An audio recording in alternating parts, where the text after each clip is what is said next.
1 ঘন্টা আগে নিউজ, পরিমণির বিরুদ্ধে গৃহকর্মী নির্যাতনের অভিযোগ, যা বলেছে পুলিশ, পুলিশ যা বলছে। তো পুলিশ যা বলছে সেটার কিন্তু কোনো বলাবলি নেই। পুলিশ বলছে ওই 1 লাইন নিচে 1 লাইন দিয়ে দিল, কিন্তু পুরো নিউজের মধ্যে দেখবেন ওই মেয়েকে কি বলেছে, পুরো ডেসক্রিপশনে ওই মেয়ের পুরো বক্তব্য এমনভাবে ফলাও করে প্রচার করা হলো যাতে যেমনভাবে আমি একদম দোষী সাব্যস্ত হয়েই গেছি। তো এই মিডিয়া ট্রায়াল কবে বন্ধ হবে বা কেন হচ্ছে? আমি যখন জেলে গেলাম, যখন আমাকে একটা মিথ্যা অভিযোগে আমাকে অ্যারেস্ট করা হলো, তখনও যেভাবে 1 মাস ধরে 7 দিন রিমান্ড আর 20 দিন জেল, তো রিমান্ডের কথা বাদই দিলাম, সেটা কি হচ্ছে আপনারা সবাই জানেন। এই 27 দিন ধরে অন্য কোনো নিউজের কি কোনো বালাই ছিল? অন্য কোনো নিউজের কোনো কাটতে ছিল না, শুধু আমার এই নিউজটা।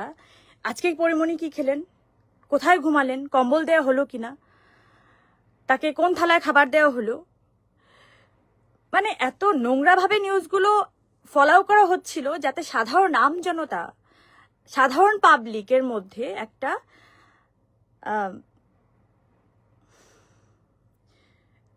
ইন্টারেস্ট ফিল হয় যে আচ্ছা কি করছে একটু দেখি, একটু নাটকীয় ব্যাপার। তো এটা আসলে তো ধরেন এটা তো আমার লাইফ, নিজের লাইফ। তো একটা লাইফ তো আসলে নাটক হতে পারে না, একটা সিনেমা হতে পারে না, একটা রিলের জীবনযাপন হতে পারে না। তো আমি তো 10টা মানুষের মতো একটা মানুষ।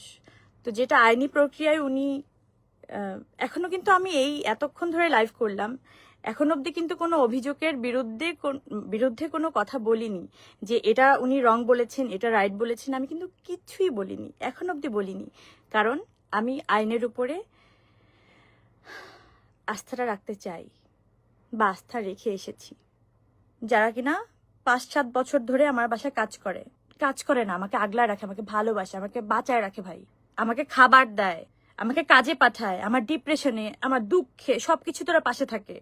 তো যাকে স্টাফ বলবেন, গৃহকর্মী বলবেন, বা জীবনের ওই মানুষটাকে বলবেন, ওই মানুষটার হিসেবে প্রাধান্য দিবেন, তাকে একটু হিসাব করে বললেন, দিন হিসাব করে বললেন।